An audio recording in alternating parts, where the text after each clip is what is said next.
toxic pharmaceutical drugs, because nutrients are the quintessential premier medicines. They are the very definition of what a medicine should be, with no toxicity. All right, continuing here. Let's get into, we've gotten into magnesium. We've gotten into fatty acids. Let's get into selenium. Then let's get into other minerals, cofactors, and some of the things from your research and other major studies. Some of the other things that have been found that really supercharge things and help your body use all of these things in concert.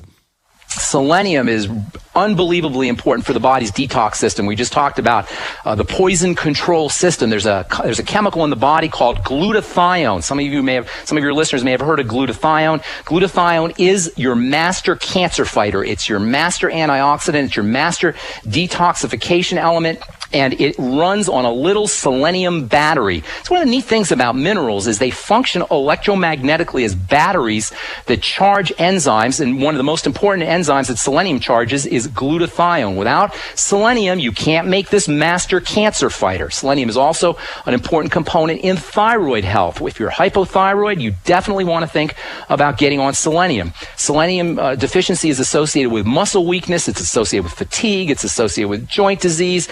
Selenium deficiency can cause miscarriages and birth defects, and perhaps most importantly, selenium deficiency is associated with cardiovascular disease, which is the leading killer in this country and around the world. And you don't need very much selenium. Just the amount of selenium that would fit on a couple of pinheads is all you need as a daily dose to assure that you don't suffer from these deficiency diseases. That's a tiny, tiny little bit of this very important substance, selenium. And selenium is one that you can take too much of, and that's why when you're using a nutritional supplement program, something like the Beyond Tangy Tangerine, you don't have to concern yourself with the doses as much, because the formulators have taken care of those dosages for you. All right, let's talk about this, and then I want to go into some of the current news items that you wanted to mention.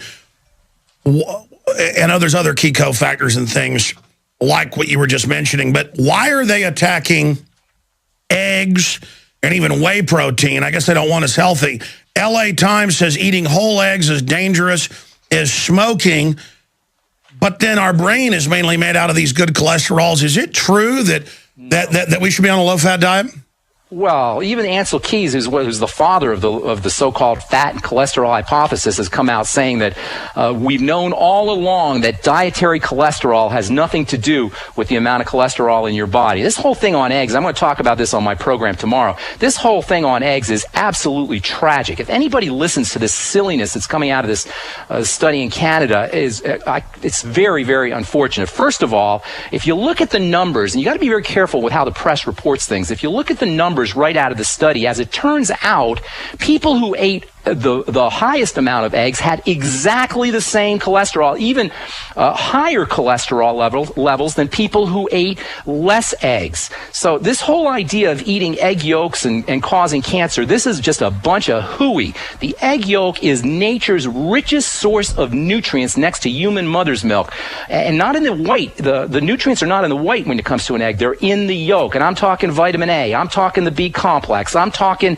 vitamin K, I'm talking essential fatty acids, magnesium, calcium, vitamin D, copper, iron, manganese, selenium, zinc. These are all well, they even tell people that have epilepsy eat more eggs because it's been associated with helping the brain. I mean, this is known. So why are they...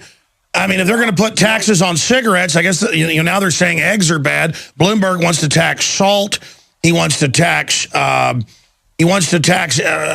soft drinks, again, making themselves the good guys while ignoring all the real problems. Are they doing that, knowing they're killing us with the nanny state, so that they can selectively take control? And yeah, you know, that's a point that's well taken. But you know what? We got to take the control back. This idea of nutritional supplementation is one of the best ways that you can take charge of your health and not depend on the doctor. And Alex, what's going to happen if we end up with this Obamacare thing, with managed care, government-mandated managed care, government-mandated HMOs? This is going to be an unmitigated health disaster, and our best protection is to understand how to use nutritional supplementation. And by the way, as far as this study goes on egg yolks, look to see who these scientists who came up with this study, Dr. David Spence, the Canadian authors, David Spence and David Jenkins and Jean Davignon, see who these guys get paid for, and guess who you will find is writing the checks? AstraZeneca and the cholesterol, the drug companies that sure, make the they want to say it's the drugs. cholesterol that's bad, not imbalances in the body. And at the same time, they want to put statins in the water, even of children. So they're creating this world where the building blocks of our body are listed as evil so they can tax them and regulate them and control them, not letting us have access to it. The worst. No, they don't want us to know that they've produced artificial food designed to make us sick and mentally ill. They don't want you to know if you can't sleep, it's magnesium. They got a deadly class 3 narcotic for you. They don't want you to know you got rot holes in your skin because you don't have enough vitamin C. You got zits all over the place. They don't want you to know any of this stuff. By the way, Paul Watson's article is very powerful. It's up at Infowars.com and PrisonPlanet.com. DHS classifies new ammo purchases following controversy as they buy even more than $1.4 billion. And all these different agencies are getting it. The Post Office, the Social Security Administration, the National Weather Association. And one of the commenters makes a point I've been meaning to make.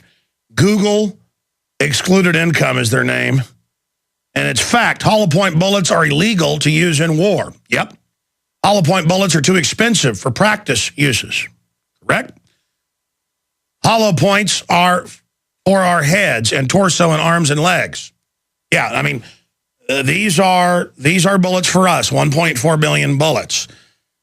Ben, I just had to ask you, because you're a smart guy, what is your take on armored pillboxes, checkpoints getting set up, and 1.4+ billion rounds of ammo for us?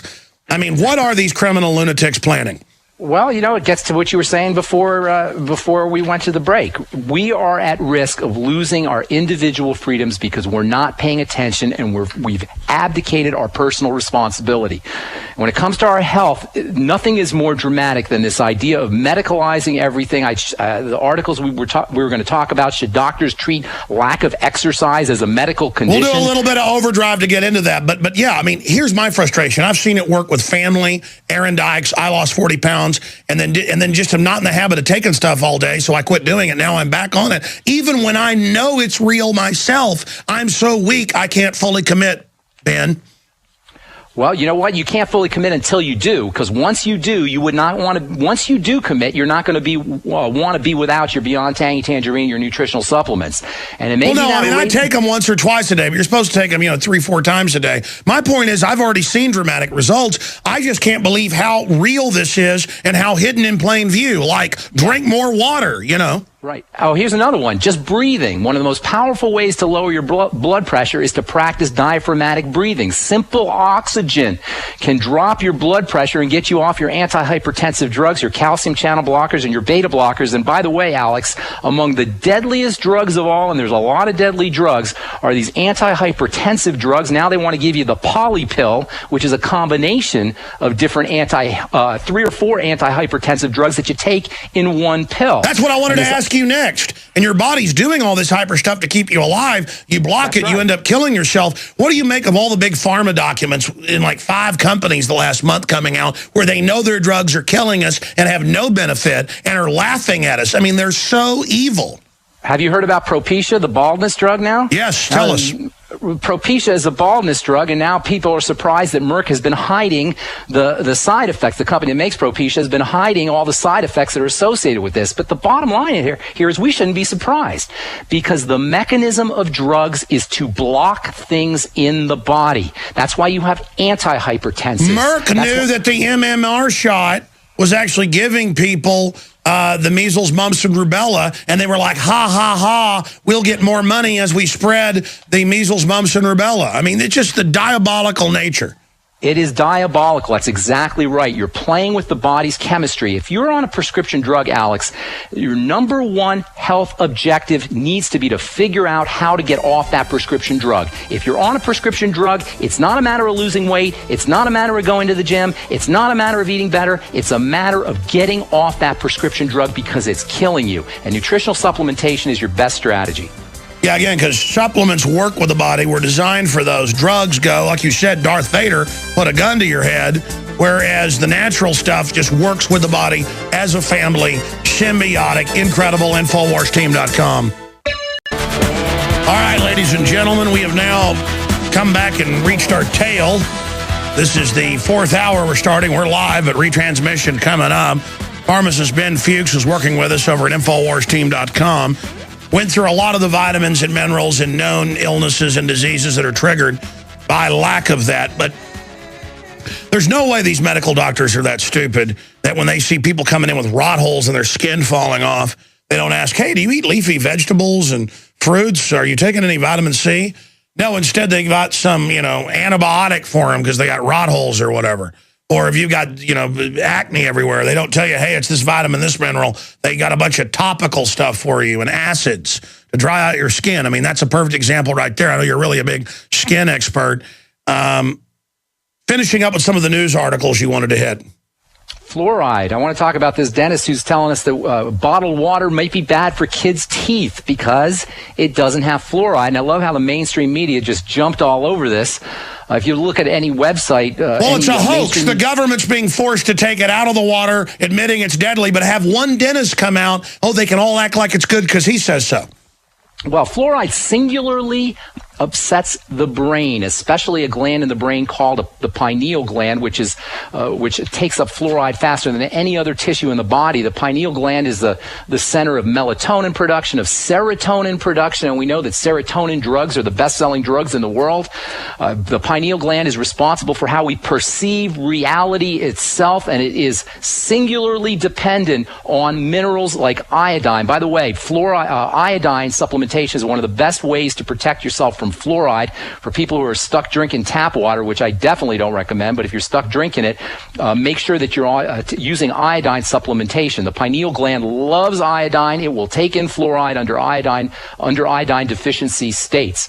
And this whole idea of bottled water is another problem too. I mean, our only option really is bottled water, but there are plasticizers in bottles that are also a big problem. Some of them act like estrogen. If you're stuck drinking bottled water and because you don't want to drink tap water, make sure that you're using nutritional supplements that will protect you from some of the toxicity associated with these bottled water ingredients. Ingredients in the bottles of bottled water. Essential fatty acids are very, very important in this regard. So essential fatty acids helps block or take away the BPA? It'll help protect your estrogen, your hormone system from some of the estrogen mimicking effects of BPA. Because if you've got a flood of the good stuff, it'll bond instead of your body being desperate. I mean, that's like the thyroid, right? It'll pick up the toxic stuff if you don't have the good iodine, right? Exactly. For folks worried about radioactivity, for folks worried about heavy metals, when you give yourself the good stuff, your body will selectively take that in. As far as this bisphenol A and some of the hardeners that they use in plastics that act like estrogen mimics, and it's other things too. Cosmetics can act like estrogen mimics. Preservatives can act like estrogen mimics. Fragrances and perfumes can mimic estrogen. To protect yourself from estrogen mimics, you want to use essential fatty acids. You want to use foods like broccoli and cauliflower, the cruciferous vegetables, and you want to make sure you're getting enough iodine. This is so important. I don't hear anybody talking about the importance of iodine for protection against excess estrogen, for protection of the pineal gland, for protection of the breast tissue, for protection of the adrenal glands. People will tell you, doctors will tell you, oh, you get enough iodine from iodized salt. Not true. And it's even the wrong kind of iodine as well. Well, I like Modifilin, which isn't a Youngevity product, but we have it at InfoWarsShop.com. I talked to a lot of folks. I really like the way this makes me feel and what it's doing for me. A lot of folks I know, well, Weldon is the one that first turned me on to it, and I asked a bunch of different doctors and scientists about it. I really like the brown seaweed from New Zealand myself. Seaweed is amazing, amazing stuff. The more seaweed you eat, the better. Of course, we know the oceans are pretty toxic, but seaweed actually has an ability to sequester some of the toxins that are found in ocean water. So eating seaweed is not only a great way to get iodine, it's a wonderful source of iodine, it's a great source of B vitamins, it's a great source of protein. So it's almost a chelator. It's helping drag stuff out of your body. That's exactly right. It's a All right, chelator. listen, we're going to post this interview that was live at InfoWarsTeam.com. If you missed any of it out there, and Aaron Dyke's testimony with before and after, it's up at InfoWarsTeam.com. Thank you so much, pharmacist Ben Fuchs. Great job. Retransmit.